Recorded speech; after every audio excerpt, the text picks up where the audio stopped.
Craig Owen sabía que si dejaba a su familia en Indiana y regresaba a Canadá, tal vez nunca regresaría. Pero también sabía lo que daría más gloria a Dios. Tomé la decisión y dije, sé que tengo que irme. Tengo que tener fe en que pase lo que pase, Dios irá delante de mí y cuidará de nosotros. Estás escuchando Aviva Nuestros Corazones con Nancy DeMoss Wolgemuth, autora de Rendición, el corazón en paz con Dios, en la voz de Patricia de Saladín. Hoy, 4 de junio de 2025.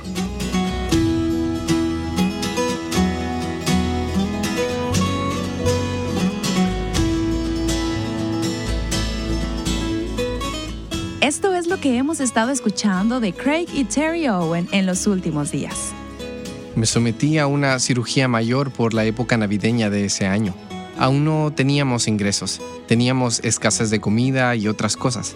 Así que de vez en cuando pagaba con cheques para cubrir ese tipo de cosas, pero no tenían fondos. Y a medida que se iban acumulando, sabíamos que la policía llamaría a nuestra puerta y nos diría, tendrán que dar la cara por estos cheques. Estábamos en Danville, Illinois, y nos fuimos a la ciudad más cercana, que es Covington, Indiana. Estábamos literalmente acorralados. De un lado de la calle vivía el diácono principal de la primera iglesia bautista.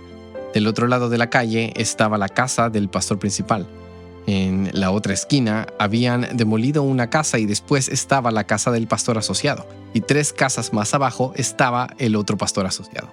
Los niños asistieron al Club Bíblico de Niños, o ANSA. Y por ese tiempo la iglesia celebró un evento para madres e hijas y allí conocí a Cristo. ¿La primera noche que fuiste a la iglesia? Sí, pero no se lo conté a Craig, sino que en lugar de eso algunas de las otras mujeres y yo comenzamos a orar. Le dije que quería que él fuera a la iglesia conmigo y que yo siempre había soñado con que nuestra familia fuera a la iglesia. Yo sabía que si le decía eso a Craig, él iría, y así fue. 3 semanas después, Dios salvó a Craig. Y luego, unos 7 meses después, el ministerio Live Action apareció en el estacionamiento de la iglesia con uno de sus equipos. El Señor tenía mucho trabajo que hacer en ambos corazones. Eso fue grandioso. Hoy seguiremos escuchando una conversación que Nancy grabó con Craig y Terry Owen. En el momento de la entrevista, a Craig le habían diagnosticado cáncer y en estos momentos él ya está con el Señor. Hemos estado escuchando cómo Dios cambió las vidas de Craig y Terry Owen. Un equipo de Life Action Ministries celebró un retiro con el tema de avivamiento en su ciudad que suele durar un par de semanas, pero a veces Dios tiene otros planes. Craig, Terry y Nancy recuerdan ese retiro en Covington, Indiana. Recuerdo que ese fue un evento de avivamiento muy inusual. De hecho, terminó extendiéndose más allá de las 2 semanas programadas. Así es. Y creo que tal vez estuvimos allí unas 4 semanas en la primera iglesia bautista. Y luego se trasladaron a Danville, Illinois. Sí, y nos quedamos en Danville por 3 semanas más. Estuvimos en el área durante 7 semanas y se llevaron a cabo muchos casos de restauración. Sé que esto es un poco complicado, pero ¿recuerdas cuáles fueron algunos de los problemas? Bueno, sé que la iglesia de Covenant First Baptist era una iglesia dividida. Tomaron al grupo original de personas que estuvieron involucradas en esa división y fueron y pidieron perdón público a la otra iglesia. Todo ese proceso fue grandioso. Hubo mucha sanación. Había mucha amargura, tanto así que la gente cruzaba la calle para evitar encontrarse con alguien de esa iglesia. Y en un pueblo pequeño, eso es bastante difícil. ¿Recuerdas esa noche cuando las iglesias se reunieron? Por supuesto. Estuve allí y ustedes también. Y esa fue una noche increíble. Hombres adultos que habían estado totalmente distanciados en sus relaciones unos con otros, se estaban abrazando. Es poderoso cuando ves al Espíritu Santo obrar de esa manera, porque no es la gente haciendo esto en la carne y diciendo, esto es lo correcto. Porque eso es lo último que harías en la carne, ya que rendirte y humillarte es totalmente contrario a nuestro instinto natural. Es todo lo contrario a lo que haríamos. Y recuerdo que hubo una gran convicción del Espíritu. Recuerdo que las personas se despertaban a las 3 de la mañana porque Dios estaba obrando en ellas. Y no era un asunto puramente emocional en los servicios. Exactamente. Era algo de todo el día. Podías estar en la tienda de la esquina y escuchar a personas hablando sobre temas de lo que estaba sucediendo, temas de sus vidas en relación con el retiro, cómo estaban cambiando sus vidas, cómo la gente estaba haciendo las cosas en el pueblo. Lo que estaba pasando allí era que otras iglesias se estaban enterando y preguntando, ¿podemos ser parte de esto? Y creo que unas 15 iglesias participaron en la reunión de Danville. Se unieron para eso. Y esas son comunidades bastante pequeñas. Ustedes no llevaban mucho tiempo viviendo allí, pero ¿eran conscientes del impacto que esto estaba teniendo en la comunidad? Totalmente. Sí, el efecto dominó fue tan fuerte que, como dije, si ibas a cualquier supermercado, tienda del vecindario o a la ferretería local, la charla de la ciudad no era la charla tradicional. Se trataba de lo que Cristo estaba haciendo y lo que llamábamos un avivamiento dado por Dios. El Espíritu Santo estaba obrando en la vida de las personas y les gustara o no, las cosas estaban en movimiento y eso era fascinante. Algunos estaban asustados y otros estaban intrigados, pero la mayoría de las personas estaban asombradas de la manifestación de Dios obrando allí. No sabíamos hasta dónde llegaría, así que era espiritualmente aterrador, pero en un sentido positivo. En mi caso, el siguiente paso era la confesión de mi pasado y mis antecedentes. Hablé con Dale y él habló con mi pastor. Le dije, ¿qué hago con esto? ¿Cómo puedo corregir lo que hice mal en el pasado? Eso fue difícil. ¿Alguna vez pensaste que ibas a tener que lidiar con todo esto o simplemente habías pensado que eso había quedado atrás? Lo había dejado atrás. No sé si eso habría sido un pensamiento racional en retrospectiva, pero creo que en ese momento lo era. Simplemente sentí que tenía la capacidad de vivir como Craig Owen, y lo estaba haciendo. Tenía una nueva vida y creo que pensé, con cierta miopía espiritual, que eso se quedaría así. Entonces, ese pensamiento que luego el Espíritu trajo a tu corazón de que necesitabas regresar y arreglar esas cosas fue algo nuevo. Tenía que rendirme y eso significaba que volvería a prisión. Antes mencioné que en ese momento estaba en libertad condicional, pero mi tiempo de libertad condicional terminaría al confesarlo todo. Entonces, ¿sabías que si lo confesabas a las autoridades de Canadá, eso significaría encarcelamiento para ti? Absolutamente. Sin lugar a dudas. Era un hecho. Con mis antecedentes aquí, los cargos que aún estaban pendientes y el hecho de que estaba en libertad condicional, libertad que había violado, la pregunta no era si estaría en prisión, sino por cuánto tiempo. Estaba conversando con Dale sobre eso, pero decidimos comunicarlo a los pastores de nuestra iglesia y la junta directiva para tratar de encontrar la manera de negociar al entregarme a las autoridades en Canadá. Y probablemente fue algo con lo que ni tu pastor ni la junta habían tenido que lidiar antes. Para nada. Ellos contactaron a uno de los miembros de nuestra iglesia que era abogado municipal de Covington. De hecho, le pidieron ayuda profesional para navegar a través de ese proceso de cómo contactar a las autoridades canadienses y ver si podíamos negociar algún tipo de acuerdo para entregarme. Entonces ustedes llegaron al punto en que dijeron, lo que sea que tengamos que hacer para estar bien con Dios, eso es lo que vamos a hacer. Por eso tomamos esa decisión. Se trataba más bien de qué hacer después, aunque era bastante obvio. La convicción estaba ahí. Y pesaba mucho. La convicción nos seguía recordando que tenía esas transgresiones del pasado y debía lidiar con ellas. Tuve la convicción de que necesitaba confiar en que Dios trabajaría conmigo al enfrentarlas. Independientemente de lo que pasara. Sí, obviamente, era confiar plenamente. Y ambos estuvieron de acuerdo en eso. Sí, completamente. Absolutamente. ¿Y cómo hiciste contacto con las autoridades canadienses? El fiscal de la ciudad hizo los contactos y básicamente se acercó a través de un abogado externo en Canadá y le pidió que fuera el representante de lo que llamamos el fiscal del distrito en Canadá, que es como un fiscal de distrito aquí. Él se dio cuenta de que yo quería hacer las paces y ser sincero, pero que también quería tener algunas garantías de qué tipo de acuerdo podíamos realizar. La respuesta inicial fue: cuando se entregue, ya lo veremos. No quisieron negociar nada por adelantado. Entonces les dijimos, si volviera y aceptara todos los cargos tal como están y me declaro culpable de todos ellos, ¿aceptarían una pena de prisión de 2 años? Y ellos dijeron, no queremos negociar hasta que te entregues. Si te entregas, veremos la sentencia después. Y si la memoria no me falla, llegamos a 8 o 10 años. 10 años fue lo máximo que ofrecimos. Como conocía los delitos que había cometido, sabía que si me hubieran arrestado en Canadá, mi pena de prisión habría sido de alrededor de 10 años. O más o menos un par de años más mi tiempo de libertad condicional. Así que conocíamos el rango de tiempo, pero aún así lo rechazaron. Incluso con la propuesta de 10 años. Sí, en ese momento teníamos mucho miedo. Entonces pensaste que regresar significaría una condena de al menos 10 años. Sí, pensamos que en realidad serían 15 años. No lo sabíamos, pero esa era nuestra mentalidad. El abogado dijo que era inútil continuar las negociaciones porque no lo aceptarían. En ese momento nos dimos cuenta, tras mucha oración, que al comienzo del proceso, cuando Dios trajo la convicción para lidiar con esto, me dijo que tenía que confiar en Él. Esta era un área de confianza.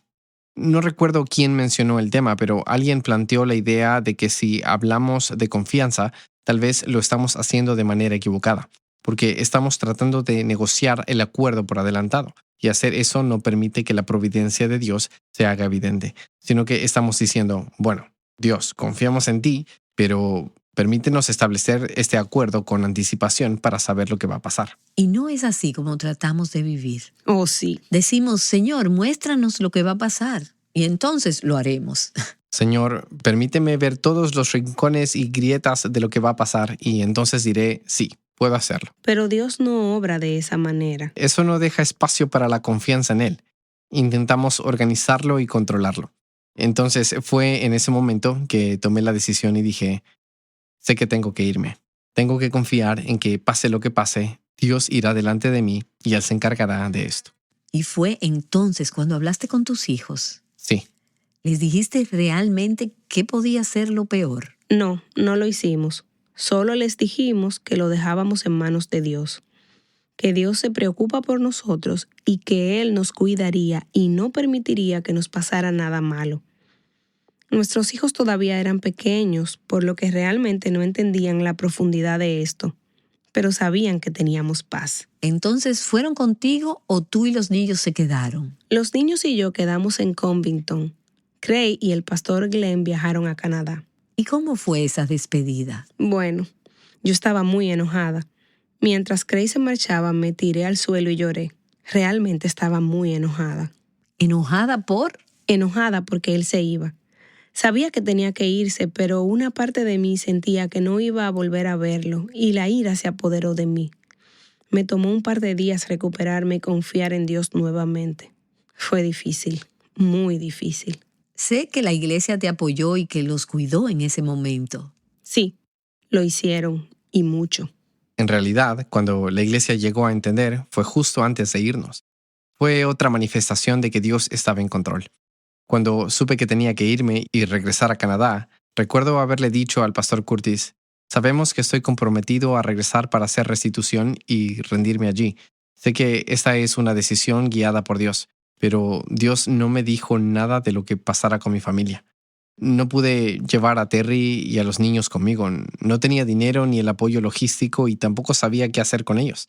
Pero sabía que esta era mi familia y no podía simplemente abandonarlos y decir, tengo que ir a hacer esto, pero ustedes quédense aquí y resuelvan como puedan. El pastor Curtis oró conmigo al respecto y dijo que sentía que la iglesia se uniría.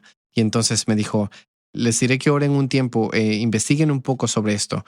Luego, un domingo, él regresó y me dijo, la iglesia va a tener una reunión y ese fin de semana queremos que vengas al hotel, que era el lugar que los miembros de la iglesia tenían preparado para que nosotros y los niños tuviéramos un momento de tranquilidad juntos, un momento de despedida para estrechar lazos antes de que yo me fuera.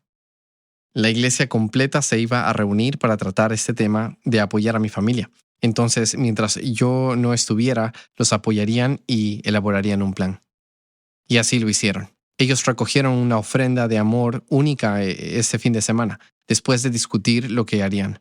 El plan era que a medida que ese fondo se agotara, tendrían otro fondo y mantendrían las cosas funcionando hasta el momento en que tuviéramos una respuesta sobre cuánto tiempo yo pasaría en la cárcel y si sería factible o no tomar una ofrenda de amor para que mi esposa y los niños se reubicaran en Canadá, o cualquiera fuera el caso. Ese fue el último obstáculo para mi tranquilidad en el que dije, bueno, ahora ya sé que existe un plan para mi familia y que no los estoy abandonando. Fue importante recordarlo porque desempeñó un papel muy importante. Entonces fuiste a Canadá con tu amigo y pastor y cruzaron la frontera. Tenías miedo. Querías terminar con todo eso de una vez. Lo enfrentaste. ¿Cuáles emociones o pensamientos pasaban por tu mente? Al recordar todas las emociones que sentí, sé que me sentí muy aprensivo, pero aún así había una comprensión de que estábamos haciendo las cosas porque confiábamos en Dios. Y realmente sentimos que Dios estaba diciendo, confía en mí. ¿Hubo alguna sensación de libertad a pesar de que no sabías lo que iba a suceder? En ese momento no, porque no estaba seguro de cuánto tiempo me darían. Entonces, ese fue un acto de fe y obediencia. Sí, realmente anticipé que me iría por mucho tiempo. Básicamente en mi mente estaba calculando y diciendo, está bien, si no me conceden algún trato, entonces todavía tengo una oportunidad. Aunque no tengo ningún trato, eso no significa que no puedo exponer mi caso ante el tribunal. Yo esperaba que tal vez pudiera obtener una condena de 5 años o algo así. Así que mi mente continuaba mirando lo tangible, las posibilidades, los qué pasaría si. Pero en ese momento no me sentía aliviado. Creo que el temor iba más en aumento y no disminuía. Bueno, llegamos a Toronto y de hecho fuimos a visitar a mis padres. Ese fue un trato arreglado que me permitió ir a visitarlos. ¿Y ellos sabían por qué ibas? Sí, ¿Estaban a favor de que lo hicieras? para nada. Entonces no recibiste ánimo de parte de ellos. Bueno, no estaban enojados. Lo que sucedió fue que mi padre sintió que si finalmente yo había cambiado mi vida, ¿por qué volver y agitar todo eso y lidiar con ello? Él pensaba que era mejor dejarlo así. De hecho, una vez que supo que íbamos a hacerlo, intercedió en nuestro nombre debido a su reputación. Le pidió un favor al jefe de la policía diciéndole que cuando yo me entregara a alguien en la sede, en lugar de simplemente ir a una estación de policía local donde nadie sabía lo que estaba ocurriendo. Eso fue un acuerdo. De hecho, me entregué en la oficina de un abogado. Luego, estos 2 detectives de la jefatura nos recibieron en la oficina del fiscal y allí me detuvieron. Primero, me llevaron a una comisaría local para hacer la tramitación. Los agentes de policía son detectives del cuartel general, así que en realidad no pertenecen a esa división. Me llevaron a una división local y luego me interrogaron. Revisaron todos los archivos que estaban a mi nombre desde hace años y me dijeron, bien, esto es lo que creemos que tenemos, estos son los cargos que hemos presentado contra ti, esto es lo que tenemos en nuestros archivos acerca de lo que sospechamos de ti. Pasamos mediodía analizando todos estos casos y si yo recordaba algún detalle y era algo que había hecho, yo les decía, sí, lo hice. Pero cuando mencionaban algunos que no me resultaban familiares, entonces les decía, no, esos no son míos. Y a diferencia de los primeros años de tu vida, en ese momento estabas diciendo la verdad. Exacto. De hecho, los estaba ayudando. Qué gran evidencia de que eres una nueva criatura en Cristo. Ellos querían saber por qué estaba haciendo esto. Estuvimos allí probablemente al menos 6 horas de interrogatorio conversando. Y durante 2 de esas horas les dije por qué hice lo que hice. Todo el proceso estuvo entrelazado con esto porque ellos volvían una y otra vez a preguntarme, pero no tenías que hacer eso, ¿por qué lo hiciste? Si tú tienes tu nombre aquí y tienes esta identificación con otro nombre, ¿por qué lo hiciste? Yo realmente ya les había respondido, pero era como si les costara creerlo. Ellos simplemente decían, esto es raro. Nunca antes habías actuado así. Exacto. Sí, no era yo. No eran mis antecedentes. Mi perfil era todo lo contrario a lo que estaba pasando allí. Estos eran oficiales de policía profesionales y con eso no estoy diciendo que un oficial de policía regular en una división no lo sea, sino que estos hombres tenían mucha experiencia en su carrera. Ellos habían visto muchas cosas, pero no esto. Fueron muy amables conmigo y tuvimos charlas muy informativas, pero al mismo tiempo abordamos las realidades de los casos penales que teníamos ante nosotros. Entonces, al final de ese día, ¿tenías alguna idea de hacia dónde iba todo aquello? No en términos del tribunal. Te detuvieron. Oh, sí. Me pusieron en una celda y pasé la noche allí. ¿Y pudiste hablar con Terry o mantenerte en contacto con ella? No. Una vez que me entregué, quedé incomunicado con el exterior. ¿Y Glenn se quedó allí contigo? No estuvo conmigo durante la entrevista. Tuvo que regresar a la casa de mis padres para quedarse allí. Ni siquiera el abogado se quedó para eso. Opté por tratar directamente con la policía porque no buscaba protección y simplemente quería que todo se resolviera.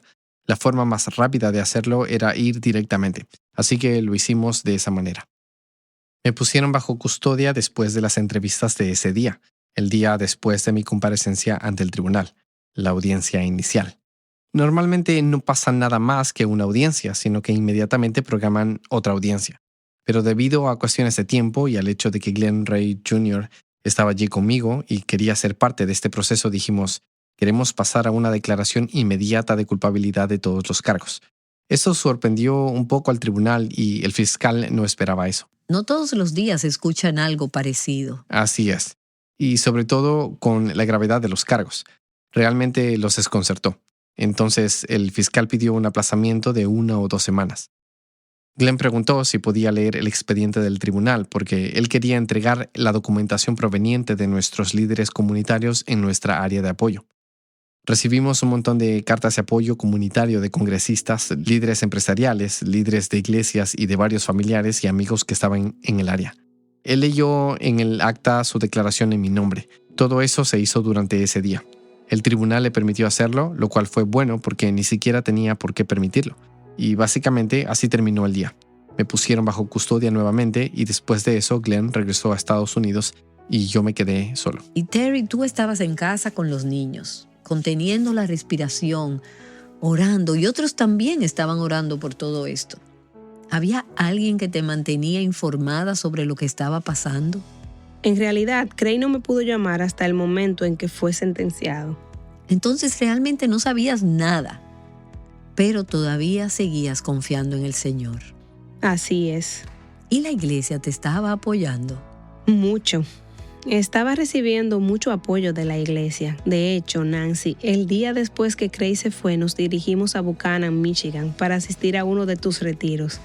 Allí enseñaste sobre el libro de Ruth. El libro de Ruth fue el tema de uno de esos retiros de mujeres que hicimos. Yo estuve allí en ese retiro de damas. ¡Wow! Lo había olvidado. Eso me distrajo durante unos días. Luego volví a casa y esperé a tener noticias.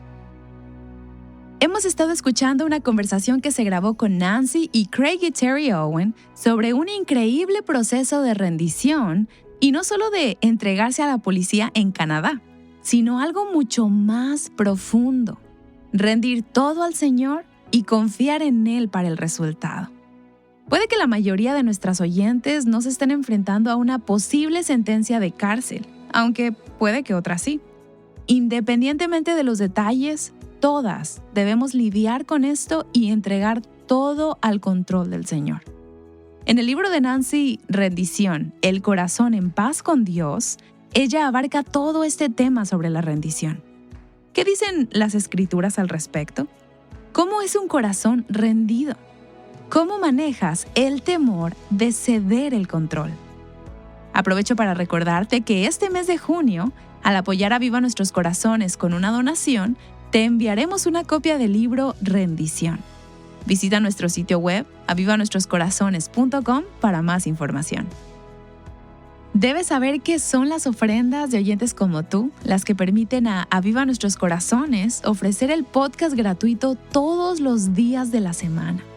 Si te has beneficiado de nuestros diferentes alcances y deseas que continúen, espero que consideres en oración ayudarnos a seguir llegando a más mujeres de habla hispana con una donación.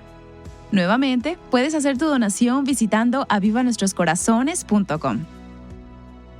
Y tal vez conozcas a alguien a quien le interesaría esta historia y que sea retada en esta área de rendición.